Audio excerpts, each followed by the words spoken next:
এবারে টি-20 বিশ্বকাপ একেবারেই শেষ প্রান্তে, বাকি কেবল একটি ম্যাচ, ফাইনাল। আর সেই ফাইনালে মুখোমুখি হবে সাবেক চ্যাম্পিয়ন ভারত আর বিশ্বমঞ্চের জোকার্স খ্যাত দক্ষিণ আফ্রিকা। তবে অন্যবারের দক্ষিণ আফ্রিকা আর এবারের দক্ষিণ আফ্রিকা অনেকটা আলাদা, তাই তো ভারতকে আলাদাভাবেই চিন্তা করতে হবে এই দক্ষিণ আফ্রিকাকে নিয়ে। এবারের বিশ্বকাপে ফাইনালের এই দুই দলই এখন পর্যন্ত হারেনি কোনো ম্যাচ। নামের পাশে লেখা হবে অপরাজিত চ্যাম্পিয়ন। এই ম্যাচে শক্তিমত্তার দিক থেকে বেশ এগিয়ে আছে ভারত, তবে বিশ্বকাপে টিম গেম দেখিয়েছে দক্ষিণ আফ্রিকা। বিশ্বকাপে ভারতের এই দলটা বেশ ভারসাম্যে মোড়ানো। তাদের চিন্তার জায়গা কেবল বিরাট কোহলির অফ ফর্ম। স্যান্ডেলিনা সো, রূপচর্চায় আভিজাত্য। এছাড়া এই দলটা মিডল অর্ডার, লোয়ার অর্ডার এবং বোলিং লাইন আপ সব জায়গাতেই বেশ শক্তিশালী। তবে প্রত্যেকটা ম্যাচেই ভারতের ক্যাপ্টেন রোহিত শর্মা সামনে থেকে নেতৃত্ব দিয়েছেন। যদি এই ম্যাচে রোহিতকে শুরুতেই সাজঘরে পাঠাতে পারে প্রোটিয়ারা, তবে ম্যাচের ফলাফল অনেকটা নিজেদের দিকে নিতে পারবে তারা।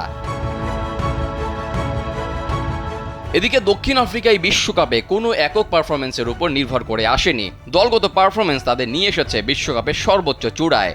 ডিকক, মার্করাম, মিলার সবাই আছেন অন ফর্মে।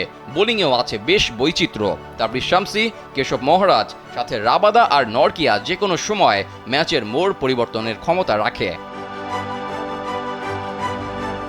দক্ষিণ আফ্রিকার জন্য এই ম্যাচে বড় আশঙ্কার বিষয় হতে পারে জাসপ্রীত বুমরার বোলিং। ভারতীয় এই বোলার 7 ম্যাচে মাত্র 8 ইকোনমিতে নিজের ঝুলিতে যোগ করেছেন 13টা উইকেট। অন্যদিকে ভারতের জন্য বড় চ্যালেঞ্জের নাম প্রোটিয়া পেসার এনরিক নরকিয়া। তার ঝুলিতেও আছে 8টা উইকেট, তাই তো পেস বোলিং ইউনিটে কাউকেই এগিয়ে রাখার খুব বেশি সুযোগ নেই।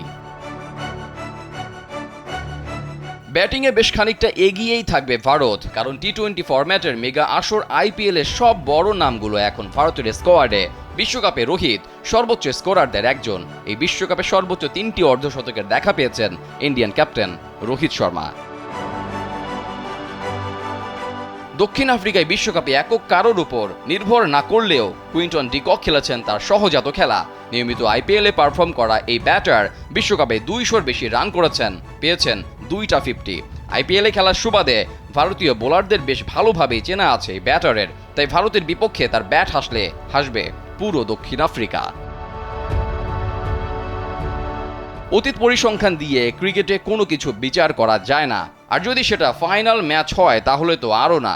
আর তাই তো বলা যায় 29 জুন রাতে কিংস্টাউন ওভ্যালে যে দল পারবে নিজেদের সর্বোচ্চটুকু দিতে, দিন শেষে ওরাই হাসবে শেষ হাসি, ঘরে তুলবে বিশ্বকাপের আরাধ্য ট্রফিটি। রেজাউল করিম, কালবেলা।